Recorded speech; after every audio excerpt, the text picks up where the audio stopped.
Mostrou que os planetas se movem em órbitas elípticas e não circulares. A segunda lei mostrou que os planetas não se movam em uma velocidade constante.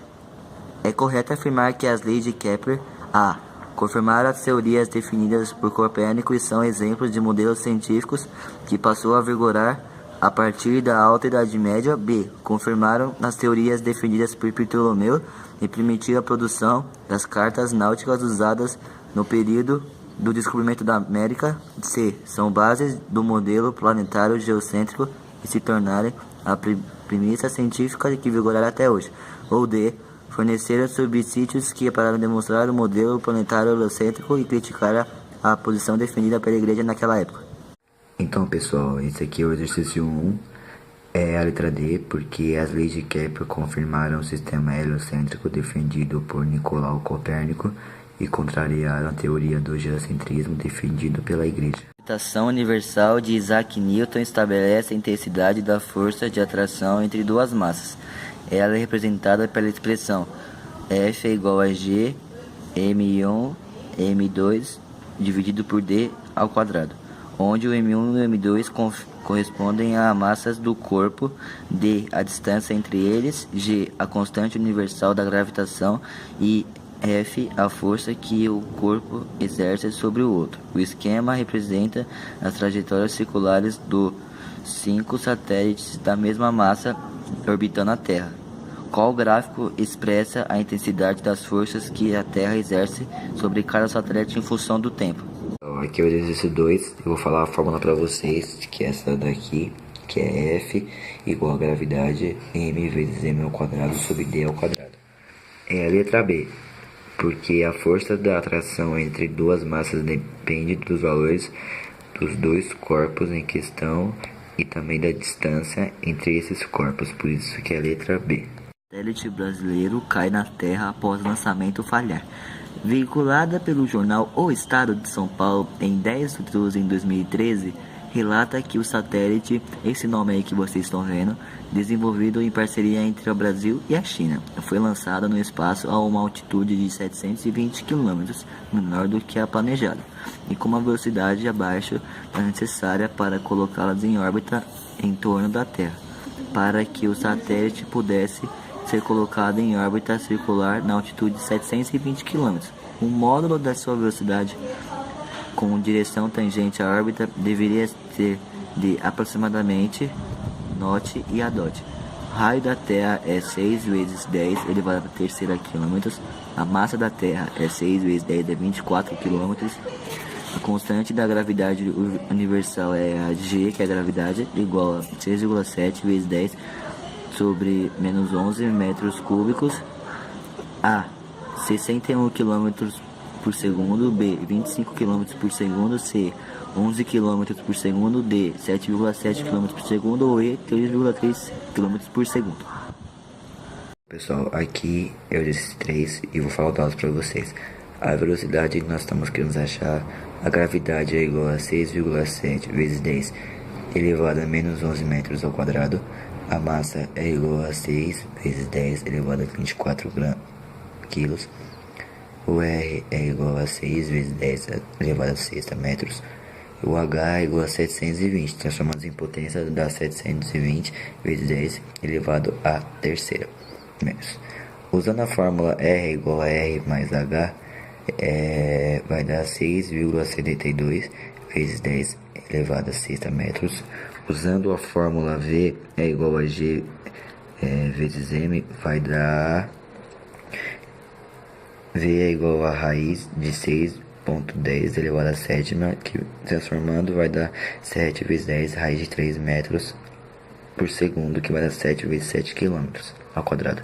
É a alternativa D. Artificiais, o S e o T, em torno da Terra. S descreve uma órbita elíptica com semi-eixos maior A, e o T, uma órbita circular de raio A com os respectivos vetores posição R para lá e RT para lá, com origem no centro da Terra. É correto afirmar que A, para o mesmo intervalo de tempo, a área varrida por R é igual à varrida por RT. B, Para o mesmo intervalo de tempo, a área varrida por R é maior que a varrida por RT. Ou C, o período de transição de S é igual ao de T. Ou D, o período de transição S é maior que o de T. Ou E, se o T e o S têm a mesma massa, então a energia mecânica de S é maior que a de T. Então, pessoal, aqui é o exercício 4. Eu vou ler a resposta. Para satélites de mesma massa, quando o raio da trajetória circular é igual ao semi-eixo maior de órbita e elíptica, as energias mecânicas são iguais conforme se demonstra a seguir. Aqui é a fórmula para achar a trajetória do S e é a mesma fórmula para achar o do T. Então, por isso que é a alternativa C. Saturno é o sexto planeta a partir do Sol e o segundo maior em tamanho do Sistema Solar. Hoje são conhecidos mais de 60 satélites naturais de Saturno, sendo que o maior deles, Titã, está a uma distância média de 1.200 km de Saturno e tem um período de translação de aproximadamente 16 dias terrestres ao redor do planeta. Tétis é outro dos maiores satélites de Saturno e está a uma distância média de Saturno de 300 mil quilômetros. Considero. Aqui tem as 3 imagens com as suas fórmulas.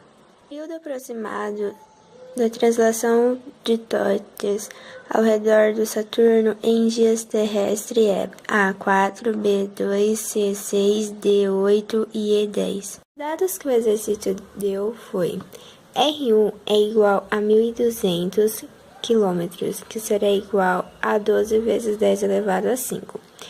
R2 é igual a 300 mil, que será quilômetros, que será igual a 3 vezes 10 elevado a quinta. T2 sobre T1, que é a fórmula, que será igual a R2 sobre R1 elevado a 2, que será igual a T2 sobre 16 ao quadrado, que será igual a 3 vezes 10 elevado a 5 sobre 2 vezes 10 elevado a 5. Isso tudo será elevado a 3. T2 elevado a 2 é igual a 256, que será igual a 1/4 vezes elevado a 3. T2 elevado a 2 é igual a 256 dividido por 64, que é igual a 4. T2 é igual a 2 dias. No dia 5 de junho de 2012, pode-se observar de determinadas regiões da Terra o fenômeno celeste chamado Trânsito de Vênus, cuja ocorrência se dará em 2117. Tal fenômeno só é possível porque as órbitas de Vênus e da Terra em torno do Sol são aproximadamente coplanares e porque o raio médio da órbita de Vênus é menor que o da Terra. Portanto, quando comparado com a Terra, Vênus tem A. O mesmo período de rotação em torno do Sol. B. Menor período de rotação em torno do Sol. C. Menor velocidade angular média na rotação em torno do Sol. D. Menor velocidade escalar em média da rotação em torno do Sol. Ou E. Menor frequência de rotação em torno do Sol. Do exercício 6 é a B, pois o maior período de rotação do planeta, maior raio da órbita para manter a constante, logo se o raio da órbita de Vênus é menor do que o raio da órbita da Terra, menor será o período de rotação de Vênus em torno do Sol, se comparado ao período de rotação da Terra, ou seja, será a alternativa B.